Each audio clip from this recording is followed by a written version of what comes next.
ഇന്ത്യയിലെ ഒരു top performer ഒക്കെ ഉണ്ടാവില്ല, പക്ഷേ പേരെടുത്ത് പറയുന്നത് ഇപ്പോൾ ബാദ്ഷാ, അതാണോ ആഗ്രഹം?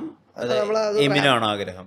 രണ്ടുമല്ല. നമുക്ക് നമ്മുടെ ഐഡന്റിറ്റിനെ കൊണ്ടുപോയി അപ്പാക്കാൻ പറ്റുന്ന ഒരു ആരായാലും ഞാൻ ഹാപ്പിയാണ്. അതായത് ഇപ്പം ഈ കായ് എടുക്കുന്നൊരു ഉദ്ദേശം അവിടെ പോയിട്ട് അവർ ചെയ്യുന്ന പോലത്തെ റാപ്പ് ചെയ്യാനാണെന്നുണ്ടെങ്കിൽ ആ ഒരു മാൻഷൻ എടുക്കുന്ന പൈസക്ക് നമുക്ക് അതേപോലത്തെ ഒരു 10-50 മോഡൽസിന് എടുക്കാൻ പറ്റും. ഒരു വണ്ടി എടുക്കുന്ന പൈസക്ക് അതേപോലെ തന്നെ ഒരു പബ്ബ് ക്രിയേറ്റ് ചെയ്യാൻ പറ്റും. കൂത്താട്ടം ചെയ്യാൻ പറ്റും. നമ്മളുടെ ഒരു പോയിന്റ് എന്ന് പറയുന്നത് കായിയുടെ ഒരു സൗത്തിൽ നിന്ന്, കേരളത്തിൽ നിന്ന്, മലപ്പുറത്ത് നിന്ന് നമുക്ക് ആ ഒരു ആൾക്ക് അവിടെ പോയിട്ടൊരു പ്രൊഡക്റ്റ് ഉണ്ടാക്കിയിട്ട് കൊടുത്തിട്ട് ഇവിടെ കൊണ്ടുപോയി ഇങ്ങനെ വെക്കാം അല്ലെങ്കിൽ പറ്റും എന്നുള്ളത് കാണിച്ചു കൊടുക്കുക എന്നുള്ളതാണ് അതിൻ്റെ ഒരു പോയിന്റ് എന്ന് പറഞ്ഞാൽ കായിയുടെ. അപ്പം അത് ചെയ്യാൻ പറ്റിയതിൽ സന്തോഷം. ഭയങ്കര ഫാൻ ഫോളോയിങ് വരുമല്ലോ, അപ്പോൾ കുറേ അട്രാക്ഷൻ വരും നമ്മുടെ അടുത്തേക്ക്. ഇതിനകത്ത് ഒരാൾക്ക് ജെന്യുവനായിട്ട് നമ്മളോടൊരു സ്നേഹമുണ്ട്, ഒരു പെൺകുട്ടിക്ക് ജെന്യുവനായിട്ടൊരു സ്നേഹമുണ്ട്, അത് നിങ്ങളതിനെ മനസ്സിലാക്കുക? ഭയങ്കര പാടാണ് സത്യം പറഞ്ഞു കഴിഞ്ഞാൽ. ഈ സിറ്റുവേഷനിൽ ഭയങ്കര പാടാണ്. അത് നമ്മളോടുള്ളൊരു ഫെയിമിനോടുള്ളൊരു ഇതാണോ, നമ്മുടെ വരികളോടുള്ളതാണോ, നമ്മളോടുള്ളതാണെന്നുള്ള ചാൻസ് ഒരു 90% ഇല്ല. നമുക്കറിയാലോ. അപ്പം അങ്ങനത്തെ ഒരു സിറ്റുവേഷനിലൊക്കെ നമുക്ക് എന്താ വെച്ചാൽ നല്ലൊരു ഓഡിയൻസ് എന്നുള്ള രീതിയിൽ നമുക്ക് സംസാരിക്കുക എന്നുള്ളതാണ് ഏറ്റവും ഭംഗിയായിട്ടുള്ളൊരു വേ. പിന്നെ അത് പല സൈഡിലും നമുക്ക് ആരാധികയാണ്. ഡു യു ചിൽ എന്നൊക്കെ പറഞ്ഞിട്ട് നമുക്കൊരു ചില്ല് ചെയ്യാം. അല്ലെങ്കിൽ നമുക്ക് okay thank you so much, ഒരുപാട് നന്ദിയുണ്ട്. ചിലപ്പോൾ നമുക്കൊരു ഗിഫ്റ്റ് അയച്ചു തരുന്ന ആൾക്കാരായിരിക്കും, അല്ലെങ്കിൽ ഫ്യൂച്ചറിലൊരു എന്തെങ്കിലും ഒരു പ്രൊജക്റ്റോ അതിലേക്ക് കൊണ്ടുപോയി എത്തിക്കുന്നതായിരിക്കും. പലതും പല ഒരു ഇതിലാണ്. നമ്മളെങ്ങനെയാണോ നമ്മൾക്ക് അപകടമില്ലാത്ത രീതിയിൽ എടുക്കുക എന്നുള്ളതാണ്. എന്താ ഈ അപകടത്തിലത്തെ പേടി? അല്ല, ഇപ്പം ഈ പറഞ്ഞ പോലെ തന്നെ ഇപ്പം ചർച്ച ചെയ്യാൻ 2 ദിവസം അങ്ങോട്ട് ഇട്ടുകൊടുക്കാതിരിക്കുക, തിന്നാൻ ഇട്ടുകൊടുക്കാതിരിക്കുക എന്നുള്ളതാണ് ഇപ്പോഴത്തെ പോയിന്റ്, ഇപ്പോഴത്തെ കാലഘട്ടത്തിൽ. അല്ലാതെ ഇപ്പോൾ പേടിച്ച് വീട്ടിൽ കുത്തിരിക്കാൻ പറ്റില്ലല്ലോ. നമ്മൾ മാക്സിമം ആൾക്കാരെ ഹേർട്ട് ചെയ്യാണ്ട് ജീവിക്കാൻ നോക്കുക എന്നുള്ളതാണ്.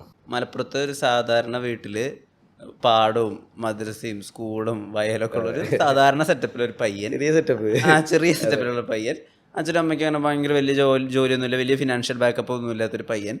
അവൻ പെട്ടെന്ന് റാപ്പ് എഴുതുമ്പോൾ ഈ കാലകത്തി വെച്ചപ്പോൾ കരിപിടിച്ച് തത്തമ്മാന്ന് എഴുതി കഴിഞ്ഞാൽ എല്ലാവരും അത്രയും ഇവോൾവഡ് ആയിട്ടുള്ള അല്ലെങ്കിൽ എല്ലാം ഭയങ്കര നന്നായിട്ട് ചിന്തിക്കുന്ന ഒരു ഫോമാറ്റിലേക്ക് എത്തിയിട്ടുണ്ടാവില്ല ബേബിയുടെ ചുറ്റുമുള്ള ആൾക്കാർ.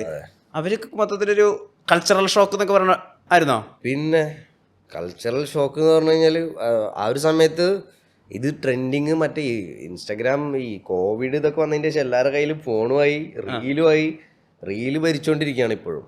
ആ ഒരു സമയത്താണ് ഇത് കയറി പൊട്ടണത്.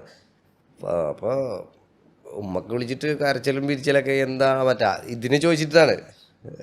ഞാൻ പറഞ്ഞു ഉമ്മാട് പിന്നെ ചതി വഞ്ചന എന്നൊക്കെ പറഞ്ഞിട്ട് എന്ത്, ഞാനൊരു കറുത്ത കാറ് ഉണ്ട്, അതിൻ്റെ പേര് തത്തമ്മ എന്നാണ് പുറത്ത് വിളിക്കണത്.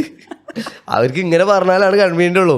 അല്ലാണ്ട് ഞാൻ മറ്റാളാണ്, ഞാൻ ഭയങ്കര ആളാണ്, ഇത് ഇങ്ങനെയാണെന്നൊക്കെ പറഞ്ഞു കഴിഞ്ഞാൽ അവർ പാവം എന്താ അറിയാനാ. അപ്പം ഇത് ഞാൻ എങ്ങനെയാന്നൊക്കെ പറഞ്ഞു. അതേപോലെ കവർ പിക്ചർ ഉമ്മ ചോദിച്ചു. ഞാൻ വിചാരിച്ച ആദ്യം എന്തൊക്കെ കയ്യിൽ ടയർ വെച്ചിരിക്കാണ്. അപ്പം ഞാനിങ്ങനെ പറഞ്ഞു അതൊക്കെ എഡിറ്റിംഗ് ആണ്, പിന്നെ അത് ആരുടെ ഇതാണ് എന്ന് അറിയാൻ വേണ്ടിയിട്ട് അതൊക്കെ ഭയങ്കര എന്താ പറയാ ദാരിദ്ര്യം ആണെന്ന് ഞാൻ പറയില്ല.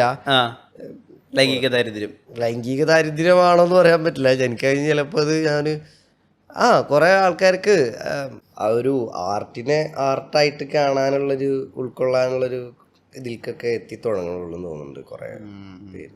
കുറേ സൈഡുകളുണ്ട്. നമ്മുടെ സൈഡ് ഇങ്ങനെ ഞാൻ ഒതുക്കി. ഈ റാപ്പറൊക്കെ ആവണൊക്കെ മുമ്പേ ഫാഷൻ ഡിസൈനിങ് പഠിച്ചൊരു ബേബീജിനില്ലേ, അവിടെ നിന്ന് ആരൊക്കെ കൺവിൻസ് ചെയ്യേണ്ട വന്നു ഞാൻ ഇതാണ് എൻ്റെ ലൈഫാക്കാൻ പോണേ എന്നൊക്കെ തീരുമാനിക്കാൻ? ഫാഷൻ ഡിസൈനിങ് ഇത് കൺവിൻസ് ചെയ്തുകൊണ്ടിരിക്കുകയായിരുന്നു. ഈ ഫാഷൻ ഡിസൈനിങ് തന്നെ സമ്മതിച്ചിട്ടൊന്നുമില്ല. ഉമ്മ അങ്ങനെ കുറച്ച് ധനസഹായമൊക്കെ തന്ന്, ഉമ്മാക്കും അറിയില്ല എന്താണ് ചെക്കൻ ചെയ്യാൻ പോണെന്നുള്ളത്. അപ്പോൾ ഒരുപാട് ഇങ്ങനെ എല്ലാവരെയും പറഞ്ഞ് മനസ്സിലാക്കേണ്ടി വന്നിട്ടുണ്ട് ഇങ്ങനെ ആദ്യ ഫാഷൻ്റെ കാര്യം തന്നെ. അപ്പോഴാണ് അടുത്തത് അപ്പോഴും ഇത് എന്താണ് ചെയ്യുന്നതെന്നുള്ളത്, ഈ റാപ്പ് എന്ന് പറഞ്ഞ സാധനം എന്താണെന്നുള്ളതൊന്നും അവർക്കും അറിയില്ലല്ലോ. അപ്പോൾ അതിനെക്കുറിച്ച് ചോദ്യം അത്ര ഉണ്ടായിരുന്നില്ല. പക്ഷേ നമുക്ക് എന്താണെന്ന് വെച്ച് കഴിഞ്ഞാൽ വീട്ടിൽ പഠിക്കാൻ പോയി കഴിഞ്ഞാൽ പഠിച്ചു കഴിഞ്ഞ് കഴിഞ്ഞാൽ 10 റുപ്യ അയച്ചു കൊടുക്കുക, വീട്ടുകാർ ഹാപ്പിയാണ്. ആരെയും ഉപദ്രവിക്കാണ്ടില്ല, വലിയ അനർത്ഥങ്ങളൊന്നും അവരെ മേൽക്കെടുക്കില്ല എന്നുണ്ടെങ്കിൽ സ്വാഭാവികമായിട്ടും മേജർ ഫാമിലീസൊക്കെ ഹാപ്പിയാണ്. ആ ഒരു ഇതുള്ളത് കൊണ്ട് ഞാൻ കുറേയൊക്കെ, അതായത് പെട്ടെന്ന് എനിക്ക് ഗ്രാഫ് വെറി ഉണ്ടായിരുന്നു. അതായത് ഇൻ ദ സെൻസ് ഭയങ്കര പെട്ടെന്ന് എനിക്ക് റിസൾട്ട് വേണം എന്നുള്ളൊരു പ്രഷർ ഉണ്ടായിരുന്നു. ഞാനിപ്പോൾ ഫാഷൻ പഠിക്കുന്ന സമയത്താണെങ്കിൽ അതിൽ നിന്നൊരു ഏൺ ചെയ്യുന്ന ഒരു സമയത്താണ് ഞാൻ ഈ ഒരു ഇതിലേക്കും കിടക്കുന്നത്. സോ എനിക്ക് ഫാഷനിൽ സത്യം പറഞ്ഞു കഴിഞ്ഞാൽ ഓക്കെ ഇതാണ് ഒരു ലെവൽ, മാക്സ് എന്നല്ല, ഒരു ആവറേജ് അല്ലെങ്കിൽ ഒരു സേഫ് സോൺ എന്ന് വെക്കാം. ഞാൻ ഫാഷനിൽ നിന്ന് ഇവിടെ എത്തുമ്പോഴാണ് ഒരു മ്യൂസിക് എന്ന് പറഞ്ഞ പരിപാടി ഇവിടെ വരുന്നത്. അപ്പം അതിങ്ങനെ പൊക്കേണ്ടപ്പോൾ ഇത് ആവറേജിൽ നിന്നും അല്ലെങ്കിൽ ഇതിൽ നിന്നും മിനിമത്തിൽ നിന്നും ഡൗൺ ആയിട്ട് ഒരു പോയൊരു ഇൻകം പരിപാടിയൊക്കെ ഉണ്ടായിരുന്നു. അപ്പം ആ ഒരു മിഡ് സ്റ്റേജിൽ കുറച്ച് സ്ട്രഗ്ലിങ് ആയിരുന്നു, വീട്ടുകാരെ പറഞ്ഞ് മനസ്സിലാക്കാനും നോക്കുമ്പോൾ. പിന്നെ ആ ഒരു ഇത്രയും പ്രഷർ കൂടുതലുള്ളതുകൊണ്ട് എന്താണെന്ന് അറിയില്ല, എന്താ പറയുക, ഭാഗ്യം അല്ലെങ്കിൽ ദൈവത്തിൻ്റെ അനുഗ്രഹം ഒക്കെ കൂടെ ബ്ലെൻഡായിട്ട്. സാമ്പത്തിക ഞെരുക്കൊക്കെ ഉണ്ടായിരുന്നോ? സാമ്പത്തികമായിട്ട് അങ്ങനെയൊന്നും ഉണ്ടായിരുന്നില്ല. സാമ്പത്തികമായിട്ട് ഒരു 5 റുപ്യ ഉണ്ടായിരുന്നില്ല. അതായത് പക്ഷെ ഞാനിങ്ങനെ വീട്ടിൽ വിളിച്ച് പറയണം, എനിക്ക് ഞാൻ പറഞ്ഞില്ലേ വരുമ്പോൾ പഠിക്കാൻ ഒരു കുറച്ച് പൈസ തന്നിട്ടുണ്ടായിരുന്നു. പിന്നെ അത് ആ ഒരു അക്കൗണ്ട് കുറഞ്ഞു തുടങ്ങി. അപ്പോൾ പിന്നെ ഇങ്ങനെ ചോദ്യങ്ങൾ വന്നു തുടങ്ങി. അപ്പം ഞാനിങ്ങനെ പറയുമായിരുന്നു, ഓക്കെ ഇത് വീട്ടിൽ നിന്ന് മേടിക്കുന്നതിന് പരിധി ഉണ്ടല്ലോ, ഞാനിത് മേടിക്കൽ കുറച്ച് വരും, ചുരുങ്ങാതെ വൈകാതെ തന്നെ ഇത് ഞാൻ ചുരുക്കും, ഇത്ര മാസത്തിനുള്ളിൽ ഞാൻ ചുരുക്കും, ഞാൻ എന്നിട്ട് സ്വന്തമായിട്ട് എൻ്റെ കാര്യങ്ങൾ നോക്കാനൊക്കെ ആവും, കഴിഞ്ഞിട്ട് ഞങ്ങൾക്ക് ഇങ്ങോട്ട് അയച്ചു തരും. അപ്പോൾ ആ ഒരു ഗ്രാഫിൽ കൂടെ എനിക്ക് പോകാൻ പറ്റിയെന്നുള്ളതാണ്. ആ ഒരു വാക്ക് വീട്ടുകാരെ ബോധിപ്പിക്കാൻ പറ്റി. ഉമ്മമാക്ക് കൊടുത്ത വാക്കെന്ന് വെച്ചാൽ ഉമ്മ ഇതേപോലെ തന്നെ ഗ്രാഫി എപ്പോഴാണ് തടി നന്നാക്കുക എന്നുള്ള. അപ്പോൾ ഞാൻ ഉമ്മ ആദ്യം തടിയൊക്കെ ഒന്ന് നല്ലോണം ക്ഷീണിക്കും, എന്നിട്ട് തടിയൊക്കെ ഒന്ന് സെറ്റായി വരും. ഒക്കെ ഈ നമ്മുടെ പണിയെടുത്ത പൈസ ബേസ് ചെയ്തിട്ടിരിക്കുന്നു എന്നുള്ളതാണ് അതിൻ്റെ. അല്ലാതെ അവരങ്ങനെ പാഷൻ പരിപാടി ഇത് ഒക്കെ ഈ സക്സസ് ആയി അങ്ങനത്തെ ഒരു കോൺസെപ്റ്റ് ഒന്നും അവരുടെ കുറ്റം പറയില്ല. അവിടെ ഇപ്പോഴും അങ്ങനത്തെ ഒരു ഇതൊക്കെ ആയി. നമ്മളവിടെ എന്ന് പറഞ്ഞാൽ ഗവൺമെൻറ് ജോലിയാണെങ്കിൽ ഉഷാറ്, ഗൾഫിൽ പോയാൽ ഉഷാറ്. ഇതാണ് റാപ്പ് ചെയ്തുകൊണ്ട് അതിൽ നിന്ന് പണം ഉണ്ടാക്കി പെർഫോമൻസ് ചെയ്ത് അങ്ങനെ ഒരു ലിവിങ് ഉണ്ടാക്കാൻ പറ്റും. ആ വിശ്വാസം ശക്തമായിരുന്നോ മനസ്സിൽ? ഇല്ല, ഞാൻ അങ്ങനെ ഇതിൽ നിന്ന് പൈസ ഉണ്ടാക്കാം എന്നുള്ളൊരു മൂഡിൽ പിടിച്ചിരുന്നില്ല. ഞാൻ അപ്പോഴും എനിക്ക് എൻ്റെ ഒരു ഇഷ്ടത്തിൽ ട്രാക്ക് ഇറക്കാം, ഫാഷൻ ഇവിടെ കൊണ്ടുപോകാം, കോസ്റ്റ്യൂം ഡിസൈനിങ് ചെയ്യാം. ഫാഷൻ ഒന്നുകൂടെ 1 വർഷത്തെ പഠിച്ചത് 4 വർഷം ഒന്നും പഠിക്കാനുള്ള പൈസയും പരിപാടി എൻ്റെ ഇല്ല, വീട്ടുകാരുടെ ഇല്ല. അപ്പോൾ അതുകൊണ്ട് ഞാൻ ഒരു 1 ഇയർ പേരിന് പഠിച്ച് ആ ഒരു കെയർ ഓഫിൽ ഇവിടുത്തെ ആൾക്കാരെ കുറച്ച് കോണ്ടാക്ട്സൊക്കെ ഒപ്പിച്ച് നമ്മുടേതായിട്ടുള്ള കുറേ കാര്യങ്ങളൊക്കെ സെൽഫായിട്ട് പറ്റണ പോലെയൊക്കെ ചെയ്ത് അതങ്ങനെ ഡെവലപ്പ് ചെയ്ത് കൊണ്ടുവരാം എന്നുള്ളൊരു മൈൻഡ് സെറ്റ് ആയിരുന്നു.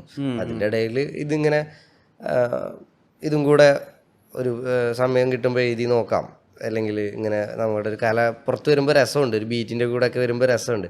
അങ്ങനെ ട്രിപ്പായി പിടിച്ചതാണ്, ഒരു ട്രിപ്പ് കയറി രസമുണ്ട് എന്നുള്ളൊരു ഇതിൽ പിടിച്ചതാണ് മ്യൂസിക്കൊക്കെ.